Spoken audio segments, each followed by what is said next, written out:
Hi everyone, we're Mimicker, here to introduce all kinds of knowledge, even the stuff we didn't know about. Yeah, it's great to be here. Welcome to I Know You Don't Know, the show where we, take a magnifying glass to the most fascinating, world-shifting ideas out there. And today is a big one. It really is. Today, we are unpacking a topic that completely upends a century of medical dogma. Right, it challenges pretty much everything we thought we knew. Exactly. Because if you have ever worried about cognitive decline, whether for yourself or like a family member, you are probably familiar with the narrative surrounding Alzheimer's disease. Yeah, it's a very scary narrative for a lot of people. It is. Since Alois Alzheimer first identified it back in 1906, the medical consensus has framed it as a one-way street. Just a tragic, inevitable, and fundamentally irreversible loss of brain function. But the research we are looking at today suggests the consensus is, well, it's fundamentally flawed. Which is wild to even say out loud. What if we told you that the brain's decline isn't a permanent loss of hardware, but, more like a reversible power outage? That's the perfect way to phrase it. It represents a radical departure from everything the medical community thought it knew. Right. The prevailing assumption has always been that once neurons begin to falter and die off in an Alzheimer's brain, those neural pathways are simply gone. Just erased. Yeah, permanently. Mm. But new data coming out of Case Western Reserve University hospitals, and the Cleveland VA Medical Center paints a very different picture. And we're not just talking about marginally slowing things down here. Not at all. The researchers there aren't just managing to slow down the progression of Alzheimer's in animal models. They have achieved 100% full neurological recovery. Okay, let's unpack this. Because full neurological recovery is a massive claim, especially since it pushes against, decades of failure. I mean, we have watched pharmaceutical companies pour billions of dollars into clinical trials. And for all that capital, the standard of care still seems focused on treatments that just buy patients a tiny fraction of time. Yeah, a few months, maybe. Right, rather than fixing the core problem. So if a full recovery is biologically possible, why has the industry hit such a stubborn wall for the last 30 years? Well, the wall exists because the entire field has been tethered to one overarching theory, the amyloid hypothesis. The plaque thing. Exactly. For decades, the focus has been squarely on the physical debris that accumulates inside the brain. When we look at an Alzheimer's brain under a microscope, we see these sticky clusters called amyloid plaques. And the tau tangles too, right? Yes, along with those twisted fibers known as tau tangles. Mm. So the logical leap the industry made was straightforward. They assumed these plaques and tangles are the toxic garbage causing all the damage. Which makes sense on paper. Sure.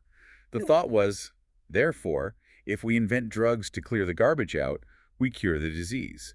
And that makes intuitive sense. I mean, if you find a massive leak in your house, your first instinct is to grab a bucket and start bailing the water out. Right, but bailing water doesn't fix the burst pipe. Right, the water just keeps coming. Exactly.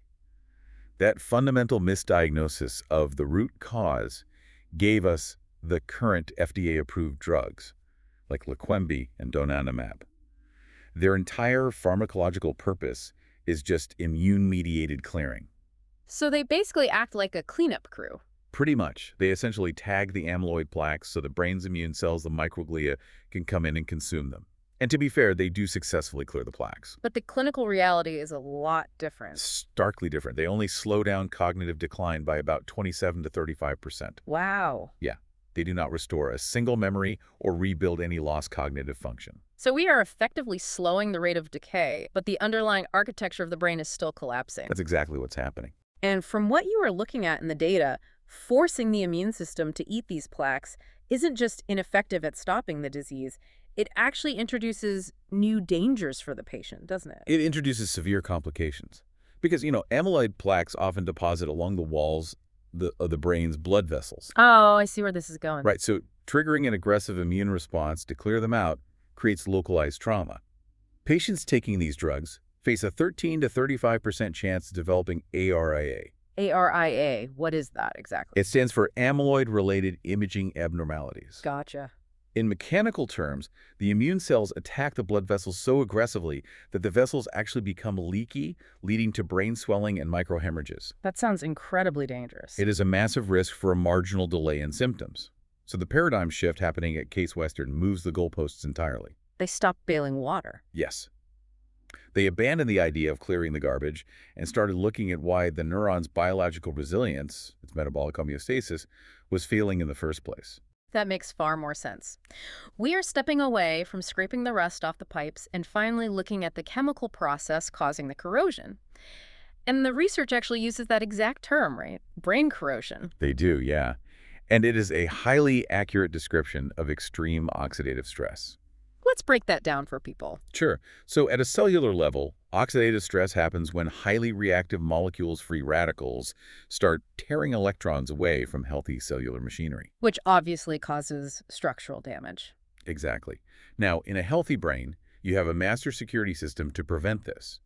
It relies on a specific transcription factor called NRF2. NRF2, okay. When a neuron detects oxidative stress, NRF2 travels directly into the command center of the cell, the nucleus. Once inside, it binds to the DNA and activates this massive, multi-tiered antioxidant defense system. So it's like sounding the alarm and bringing in the fire truck. Precisely. It floods the cell with protective enzymes that neutralize the threat. But in the Alzheimer's brain, this system completely flatlines. Just shuts down entirely. Yep. Despite the environment being highly toxic and corrosive, the NRF2 protein simply vanishes from the nucleus. Wait, this is where it gets really interesting. If the alarm bells are ringing and the cell is actively being destroyed by free radicals, why is the primary defense mechanism offline? Where does the NRF2 go? That was the missing link for years, until the Case Western team isolated the specific mechanism. They found a protein called slingshot homolog 1, or SSH1. Slingshot homolog 1. Right. In a normal environment, SSH1 helps manage the cell's internal skeleton, the actin filaments that basically give the cell its shape. Okay, so it's a structural manager. Normally, yes.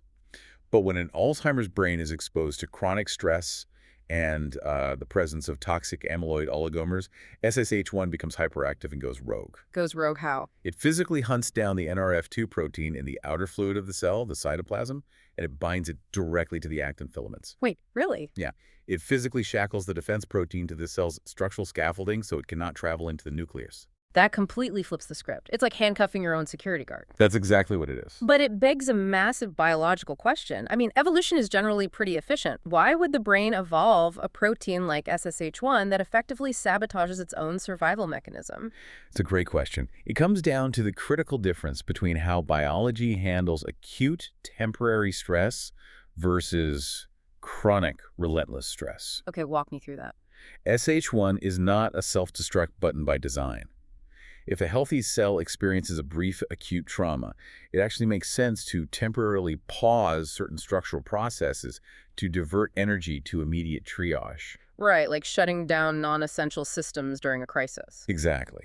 SSH1 might briefly bind certain proteins to coordinate a structural repair. But Alzheimer's pathology, with its constant calcium spikes and perpetual presence of toxic amyloid, creates a state of chronic, unending alarm. So the system basically gets confused. It essentially short circuits. SSH1 gets stuck in the on position, acting like a biological ticking time bomb that permanently locks down the very defense system the cell needs to survive. Wow. And the researchers proved this mechanically. When they genetically engineered animal models to lack the SSH1 protein, the NRF2 was immediately freed. And it went back to work. Yes. It flooded the nucleus, the oxidative damage plummeted, and incredibly, the toxic plaques stopped accumulating. Okay, so untying the security guard stops the damage. But looking at the broader scope of the research, simply unhandcuffing NRF2 doesn't seem to explain the full recovery aspect. No, it doesn't. Because if the cell has been under this corrosive attack for years, there must be massive systemic damage. While the defense system is locked out, what else is failing inside the neuron? The defense failure is really just the first domino. The secondary and arguably more fatal consequence is a catastrophic energy collapse. An energy collapse. Yeah. For those of you listening who follow cellular biology or longevity research, you are likely familiar with a molecule called NAD+X. Oh, definitely.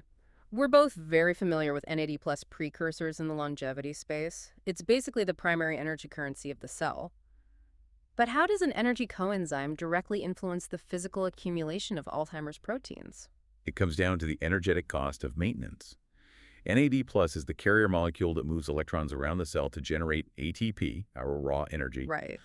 But it is also the crucial fuel source for a family of enzymes called PERPs, which are responsible for repairing damaged DNA. As we age, our NAD+ levels naturally decline. Which is normal? Normal aging, yes. But Dr. Andrew Piper's team demonstrated that in an Alzheimer's brain, the NAD+ pool doesn't just decline, it is aggressively depleted. How severe is this depletion? In Alzheimer's mouse models, the trajectory is devastating. At 2 months old, their NAD+ levels are perfectly healthy. By 6 months, which correlates to mild cognitive impairment in a human, the NAD+ pool is dropped by 30%. That's a huge drop. And it gets worse. By 12 months, representing late-stage disease, the cellular energy currency crashes by a massive 45%. So what does this all mean? It's exactly like a smartphone battery that used to last all day, but suddenly it hits 20% and just instantly shuts off. That's a very relatable way to look at it. Because if we think about NAD+ as a city's municipal budget, normal aging might represent a mild recession where the city has to tighten its belt, but a 45% drop is a total economic collapse. A complete collapse. The city literally can no longer afford to pay the DNA repair crews, the sanitation workers stop clearing the proteins, and the critical infrastructure just falls apart. That is a perfect mechanical analogy. When the budget collapses, the neuron can no longer afford the ATP required to maintain the blood-brain barrier. The wall protecting the brain. Yes, the fortress wall of endothelial cells that protects the brain from pathogens in the bloodstream. The tight junctions between those cells literally spring leaks. Oh, wow. So things are getting in that shouldn't be. Exactly. Unfiltered blood proteins fled into the brain tissue, triggering rampant neuroinflammation. The neuron isn't dead yet, but it is entirely out of the biochemical currency required to run its operating system. Which is terrifying. It is, and this realization drove the researchers to look for a way to bail out the city's economy. They developed a targeted experimental neuroprotective molecule called P7C3A20. Okay, wait. If the underlying issue is a lack of NAD plus miracle, why do we need an experimental molecule with a string of numbers for a name? Fair point. I mean, if you are listening to this and wondering why you couldn't just go to a health food store and buy an over-the-counter NAD plus precursor like NMN or NR, what makes P7C3A20 mechanically different? It is a critical distinction, and it centers entirely on biological safety and cellular mechanics. When you take a commercial precursor like NMN or NR, you are dumping raw material into the system, forcing the body to synthesize NAD+. Wait, just flooding it. Yes, and this can dangerously spike your energy levels well beyond normal physiological limits. Pushing cellular energy to a superphysiological state is incredibly risky because certain latent cancers rely on that exact same energy to proliferate. So you could accidentally be feeding a tumor? You run a real risk of fueling tumor growth, yes. P7C3A20 operates on a completely different mechanical axis. It doesn't flood the system with new material. Instead, it activates the cell's native NAD plus salvage pathway. Salvage pathway? How does that work? Think of it as a localized, highly efficient recycling plant. When a cell uses NAD plus for energy or DNA repair, it breaks it down into a byproduct called nicotinamide. Okay. P7C3A20 activates a specific enzyme called NAMPT, which grabs that exhausted byproduct and resynthesizes it back into active NAD, plus right at the site of the cellular damage. That is incredibly elegant. It really is. It safely restores the energy pool to its natural homeostatic level. Right. It fixes the thermostat, doesn't just blindly blast the furnace. I see the logic there. You are giving the cell the ability to sustain itself rather than forcing it to overclock. Exactly. So when they took this molecule and tested it against the severe metabolic collapse in the animal models, what actually happened? The researchers utilized two distinct, highly aggressive models of late-stage Alzheimer's in mice. The 5x-FAD model, which is driven by heavy amyloid burden, and the PS19 model, driven by toxic tau tangles. So they hit it from both sides. Right. And these mice had severe neural damage and pronounced memory loss. After administering P7C3A20, they tested the mice using the Morris water maze. That's the one where they have to find a hidden platform, right? Yes. It requires the animal to use visual cues to locate a hidden platform, measuring their spatial learning and memory. They also use rotating rod tests for motor coordination. And the results? In every single metric, the treated mice were restored to 100% healthy levels. That's unbelievable. Their cognitive function became entirely indistinguishable from that of young, healthy control mice. A total restoration of spatial memory and motor function in late-stage disease models? That is a massive finding. It was comprehensive. At a tissue level, The molecule physically repaired the tight junctions in the leaking blood-brain barrier. It patched the wall. Exactly. And it also normalized the levels of p-tau217 in the blood, which is the exact biomarker we currently use to diagnose disease severity in humans. Wow. But here is the detail that stands out the most to me, based on our earlier discussion about the amyloid hypothesis. What's that? P7C3A20 achieved this full cognitive recovery and actually reduced the physical tau and amyloid plaques without ever chemically targeting those proteins. Yes. By simply refunding the city's municipal budget, giving the cells their energy back, the brain naturally restarted its own sanitation department and cleaned up its own neighborhood. That's exactly how the biology played out. But, okay, here's the friction point. We have cured mice of countless diseases over the last 50 years. Mice are not humans. They certainly aren't. So how does an engineered mouse's metabolism actually translate to human pathology? Bridging that gap between species is the ultimate hurdle in neuropharmacology.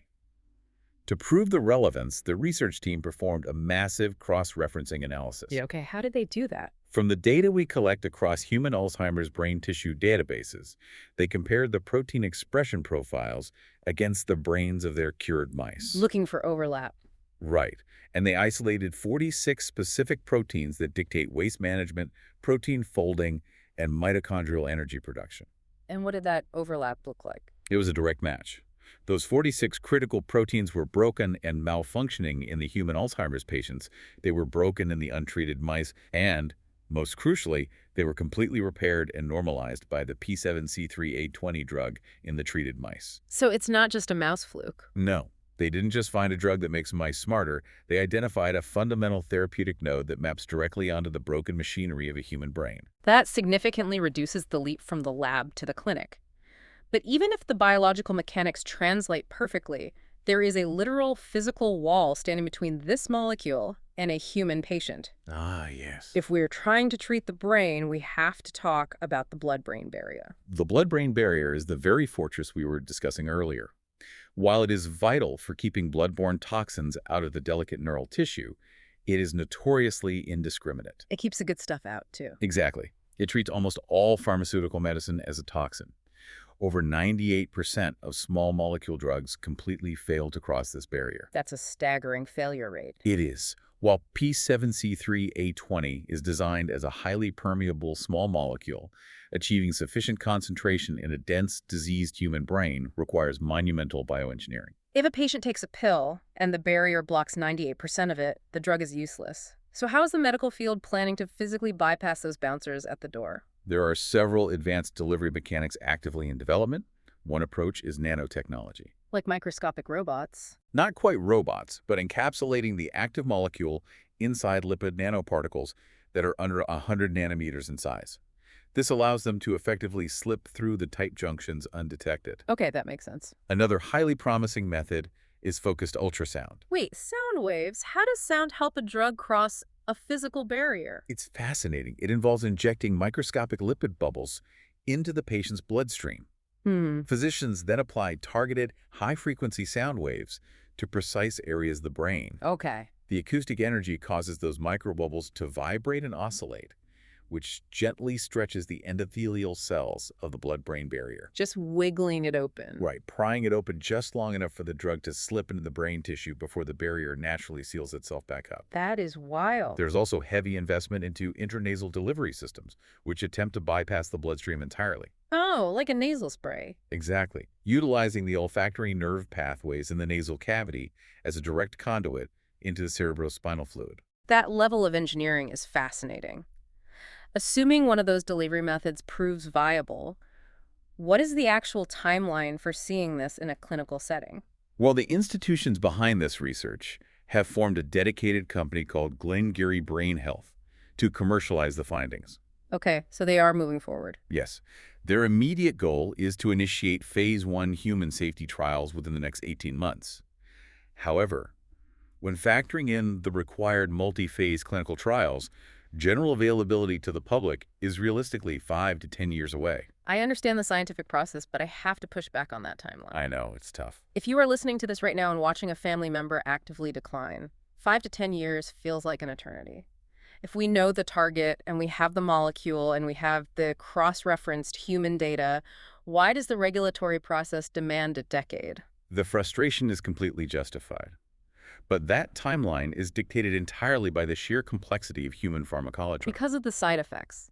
Basically, when you introduce a systemic drug that alters something as fundamental as the NAD plus salvage pathway, you are tinkering with the base code of human metabolism. Right. The rigorous toxicology testing isn't just bureaucratic red tape. It is absolutely essential to ensure that fixing an energy deficit in the brain doesn't accidentally trigger a disastrous metabolic cascade in the liver, the heart, or the kidneys. So we have to definitively prove it doesn't cause off-target harm before we can prove it restores memory. First, do no harm. You cannot rush the foundational safety data no matter how promising the mechanism is. Yeah, that's true. But here's the silver lining. The weight might yield returns far beyond just Alzheimer's disease. Oh, so? Because this mechanism targets metabolic repair rather than just clearing amyloid plaques, it is exposing a universal truth about neurodegeneration. Oxidative stress and severe energy depletion are what neurologists call the final common pathways for a vast array of brain diseases. So this could work for other things. The implications of stabilizing the NAD plus salvage pathway are expanding rapidly. Where else is this specific biological mechanism being tested? It is showing immense promise in Parkinson's disease. In Parkinson's, the dopamine-producing neurons in the midbrain suffer a very similar energy collapse. Oh, wow. Researchers are utilizing specific targeted peptides, such as one called CS2, to block oxidative attacks on the mitochondria in those specific neurons, effectively restoring their local energy grids. That's huge. It is also demonstrating strong potential for ALS, or Lou Gehrig's disease, where metabolic imbalance and motor neuron exhaustion are primary drivers of the pathology. So the core malfunction, the power outage, is the exact same. It is just happening in different neighborhoods of the brain, affecting different specific functions. That is the emerging consensus. But perhaps the most astonishing application of this pathway is currently happening in the field of oncology. Wait, oncology? How does a neuroprotective Alzheimer's mechanism play a role in cancer treatment? I thought we established that manipulating cellular energy could be risky around tumors. You're right, we did. But it is about protecting the collateral tissue. When cancer patients with brain metastases undergo whole brain radiotherapy, the intense radiation causes massive oxidative damage to the healthy brain tissue alongside the tumor. Which is devastating. It is. This collateral damage routinely leads to severe, permanent cognitive impairment and clinical depression in the surviving patients. But in experimental models, administering P7C3A20 alongside the radiation completely prevented the cognitive decline. Wait, if it protects the healthy cells from the radiation damage, doesn't it also protect the tumor? It doesn't, and that is the brilliance of the mechanics. Really? Tumors rely on entirely different, highly mutated metabolic drivers to survive.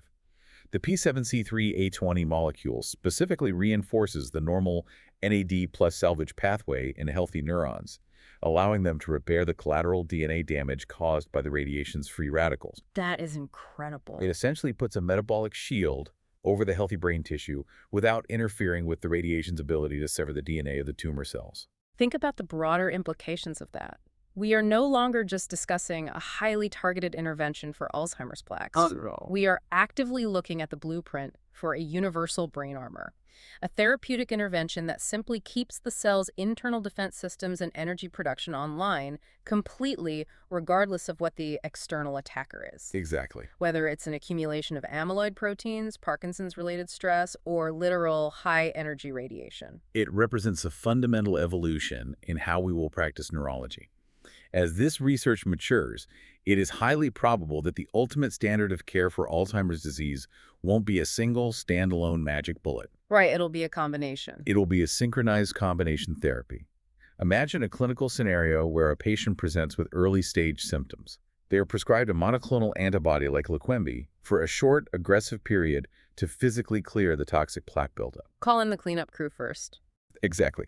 But simultaneously, they are administered a metabolic repair drug, an SSH1 inhibitor, or a targeted NAD plus stabilizer to unlock their NRF2 defense proteins and rebuild the underlying cellular energy grid. Rebuilding the city. We are transitioning the entire medical philosophy from treating irreversible cell death to managing repairable metabolic failure. That fundamentally changes how we view the biology of aging. We have been conditioned to view the aging brain as a crumbling building where the bricks are turning to dust and all we can do is watch it fall. Yeah, a very bleak outlook. But this mechanical understanding tells us the bricks are actually fine, the structure is intact, the city just ran out of funding, the main breaker tripped, and we have finally located the fuse box to turn the power back on. Which leaves us with a deeply profound and honestly slightly unsettling scientific question. What's that? If our neurons possess this incredible latent physiological ability to completely rebuild and heal themselves from the absolute brink of destruction, simply by restoring their internal energy balance, what other physical symptoms that we currently accept as the inevitable reality of aging are actually just reversible power outages waiting for the right molecular switch to be flipped? Wow. That is the exact kind of paradigm-shifting question that redefines the future of human health. The next decade of medicine might look a lot less like treating terminal decline and a lot more like rebooting a stalled operating system. Thanks for tuning into this episode. If you enjoyed our content, don't forget to like, subscribe, share, and turn on the notification bell.